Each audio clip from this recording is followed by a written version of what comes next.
In the culture war, there are no winners, just podcasters. Only a few are willing to risk their lives in the face of some of the dumbest ideas to have ever captured human civilization. Every week, we, Megan Daum and Sarah Hayter, humbly accept this mission to bring you conversations that are equal parts stunning, brave, and desperately in need of advice. Welcome to A Special Place in Hell. Welcome back, Penelope Trunk, our favorite guest. And we love having you. And I think part of the reason is because Sarah actually really wants your advice, but she's too private to ask her own questions. So luckily I give unsolicited advice. Use the listeners as proxies. Yes. So we're gonna take some listener questions that they left in the Substack. But first, I wanted to ask you about a recent blog post you did about looking for an apartment. So I love real estate. It's one of my favorite topics. Okay, I love that you think that was about looking for an apartment. Okay, well, just because I'm getting evicted does not mean I'm looking for an apartment. Okay, but it said your title was how to find an apartment. That's true. This is something I learned when I wrote for the Wall Street Journal. You can look for this now when you read the Wall Street Journal. The farther you are from what you're supposed to be writing about, the more your headline has to be like right on the nail. Yeah. So I'm supposed to be a how-to blog. So whenever you see a how-to in the title, it is not a how-to post. Oh. Yeah. Okay. Yeah. All right. Yeah. So what happened? A new apartment. So I guess how to find a new apartment is like, how do you decide if you're going to just be a slave to your rent? Like, when are you going to do that? So like I rent, and there is not anybody who's appalled by my rent. My rent is $5,200 a month. So, yeah, there's no one who. Well, you mean because it must be a really nice apartment. It is really nice, but like, okay, so I have my college kid home, and they're like, I can't bring my friends over because we have a really bougie apartment and our furniture sucks, so they can tell there's a problem. And I don't want people to be able to tell there's a problem right away. So I was like, just rearrange the room and put all the good furniture in that room and don't let them see the bad furniture. And they're like really upset about that. And then like when I do my webinars, it's like not high end like this at all. So today I did my webinar from bed because it's early. It's like, it's England, like Europe people. It was too early for me. So I was in bed, but we only have 2 bedrooms. So when both kids are here, I just sleep on the floor in the living room, but the dog sleeps with me. So we have to bring 2 mattresses out here, one for me and one for the dog. And then it's like cold because this is like for rich people, not for sleeping in the living room. So I was sleeping on the mattress next to the dog, and I was in my coat.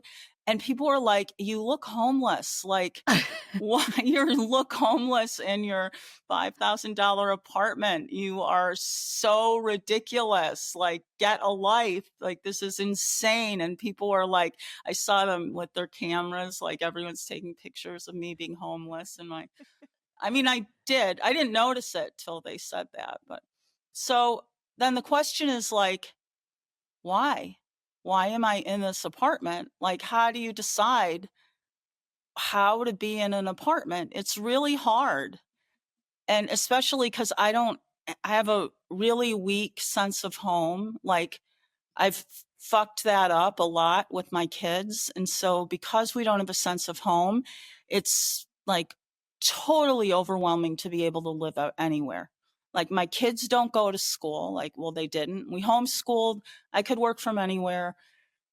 I don't have family, really. The family's a problem, which is a fucked up thing to say in itself. So we could live anywhere. That's really hard. I relate to that a lot, actually. What? I relate to that a lot. Yeah. Yeah. So then I'd make things up for why we have to live places. I see that now in hindsight. I do like some really bullshit stuff to make up why I have to live somewhere. But really, there's no reason to live anywhere. No one has a reason to live anywhere except family. So I'm the queen, I think, of making up bullshit reasons about why I need to live somewhere.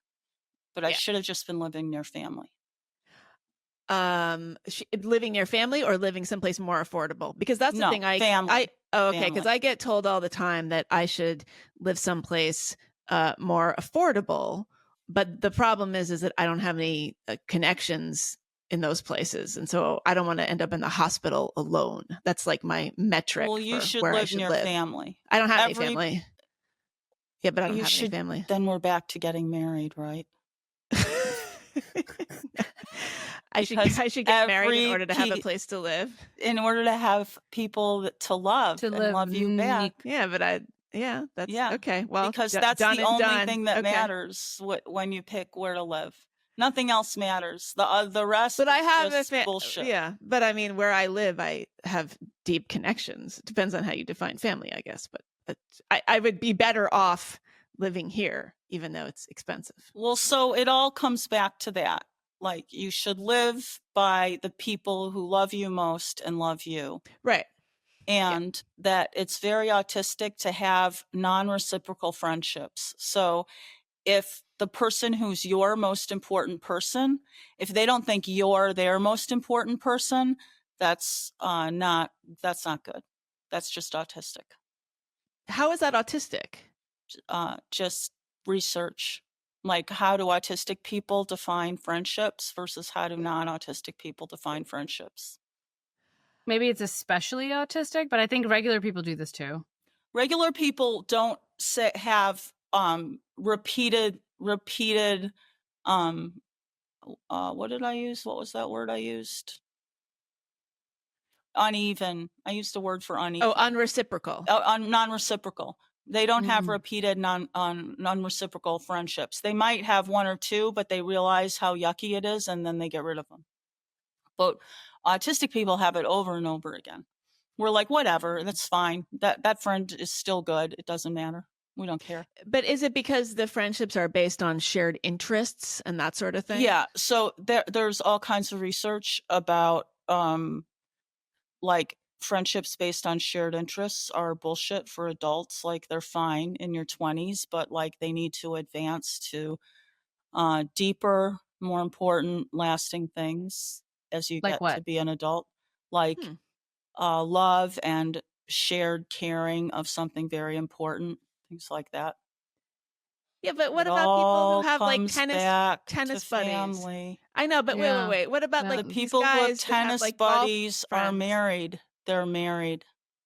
They have kids. Their wife and kids come first, and they all know it. Okay. I mean, I know exceptions, but we don't want to be the but there's an exception, ladies. So okay, fair enough. Butt brigade is what. Well, I don't think you want to be but I don't think you want to be the but there are things to do in life more than love someone and be loved.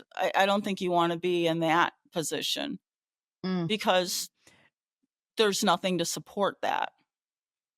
I don't think there's anyone at the end of their life who's like, oh yeah, there were better things. No, there were some way. But if somebody doesn't have anybody, say somebody doesn't have anybody, but no, they can make a choice to do something else. Fucked up to not have anybody. There's plenty of people. But what are you gonna do? You gotta make the best with what you have.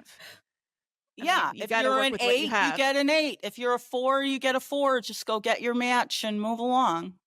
Yeah. What do you think we are? What are our numbers? You can be honest. I know the numbers thing because I hired a matchmaker. For yourself? Yeah.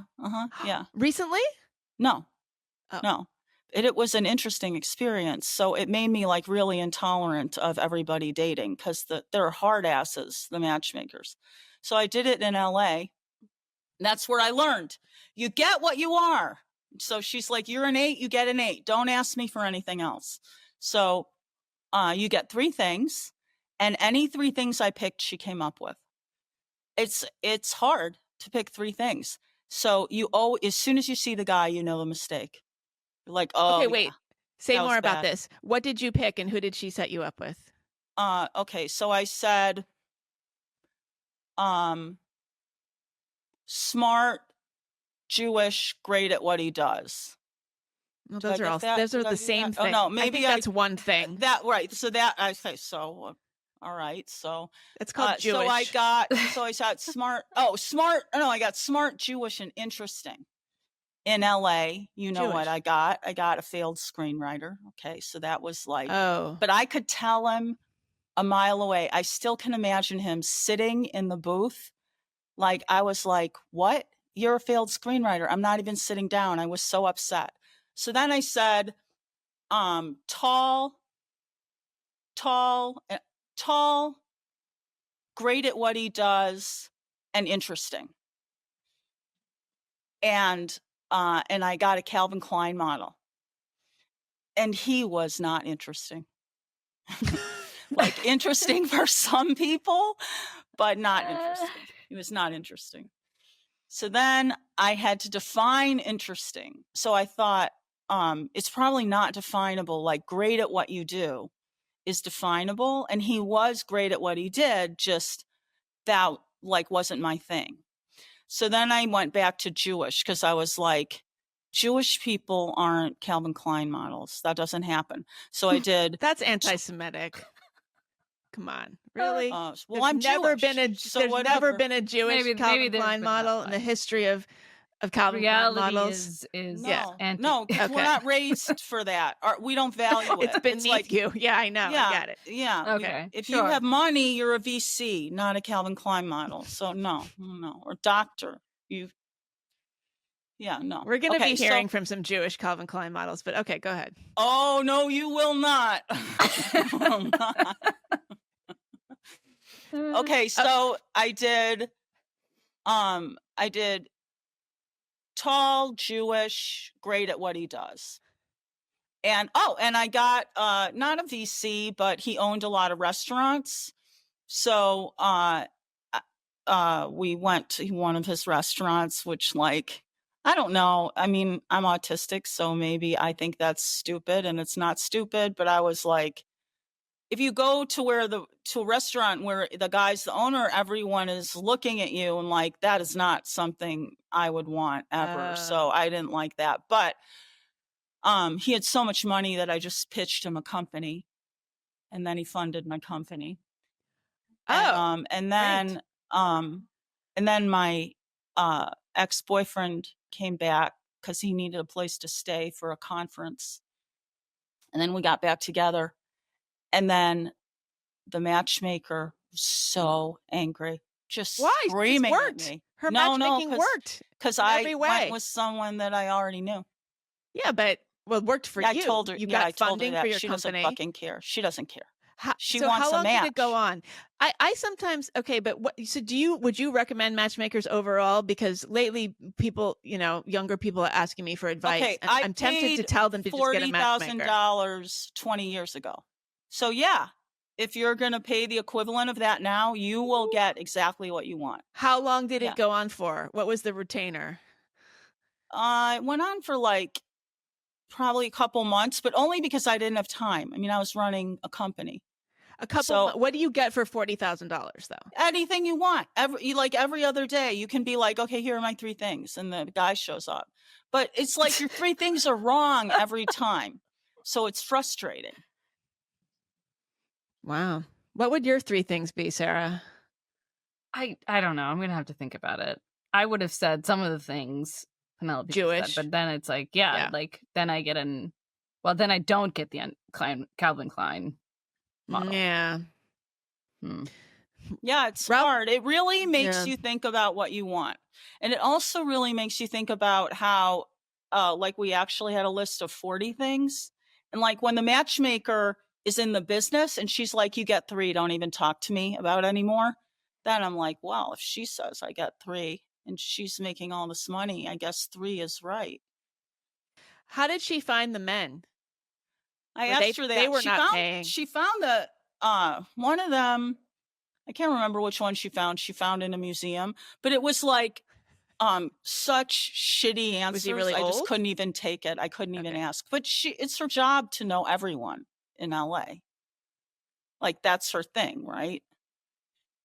I guess Like, so. she can just, if you want whatever guy you want, she just comes up with. Did the men ever pay for matchmaking services? I'm sure they do. Really? I guess Yeah, so. it's really efficient. I wonder the what the success efficiency rate thing. is.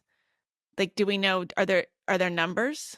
Well, you can just keep going. You can just do your 3 things forever. But if you aren't really doing it, it's just a waste of time. Mm-hmm. What would your 3 things be, Megan? My 3 things? Jewish. Jewish, really tall, model, also Christian. Wait, Jewish and Christian and Muslim combined. I don't want to. Jewish, but I like somebody has wait, she'll Christmas get as you his that. favorite He'll holiday. just be homeless and really Oh, fat. you know, right? some homeless guys are hot. This is like a monkey's paw situation. You can pay me for that. I'll get you that. Yeah. Look, I saw this homeless guy the other day. He looked like a model. I mean, a lot, they do, because a lot of them, especially in California, they're tan, thin, very sinewy. So I think a lot of them have dogs. You figure out really quickly, like, what you're going to get. Like, if you just pull out 3 things, you can figure out really quickly what you'll get. Mm-hmm. Okay. I have to think more about this. Did you ever do online dating, like the apps? I did it once, like a few years ago, just to see what I'd get. I got all doctors who were divorced and were assholes about their wives. Oh, okay. God, there was, just before we signed on, there's there's an article in New York Magazine in The Cut about age differences. So I guess there's been all this sort of discourse lately around these, much older guys with much younger women. There's been celebrity examples. And this was a pretty good article, like very non-judgmental. This reporter just interviewed a whole bunch of people, several dozen people who had significant age gaps, about what that was like. And most of them the majority were older men with younger women. Surprise, surprise. But there were a few the other way around. I dated a guy who was 25 when I was 45. I wrote about it on my blog. How long? Like, just long enough to go on a business trip with him. I went to South by Southwest with him. Nice. And I was a speaker. So, like, I needed him to just stay the fuck away from me. So he went out and got drunk with someone else and came back to our room. And I had a great room because my startup was paying for it. And he peed on the floor. Wait, was it a guy or a dog? he peed on the floor, and I was like, what the fuck are you doing? And he just, like, thought it was fine because he's 25. Wait, because he was so drunk? Yeah. Wait, is your dog okay? Or is that something, is that a Okay, I think I was confused. I heard you say that, I thought you said you were 25 and he was 45. And no, I was 45. After a certain point, they all put like, wait a minute. No, but maybe when they get into the 85s. Southwest, and a 45-year-old man pees on your floor? No, I was 45. Okay. So did you kick him out right then? Yeah. Yeah, that's and that was the end of that. Yeah. Well, no, I mean, he actually still emails me. Okay. So that's good. You don't want to burn any bridges. Yeah. Yeah, I don't know. I thought I'm curious what people's reactions are going to be to that piece. But so what is the piece? Is it condoning it or just noting that? I mean, I think it's actually pretty good. Like, it's like, you guys are getting everyone's having a hissy fit about these big age differences. Yeah, because it's sort of the idea is that these women are young and they're being taken advantage of. And if your brain is not finished developing until you're 25. What does that mean? For the women?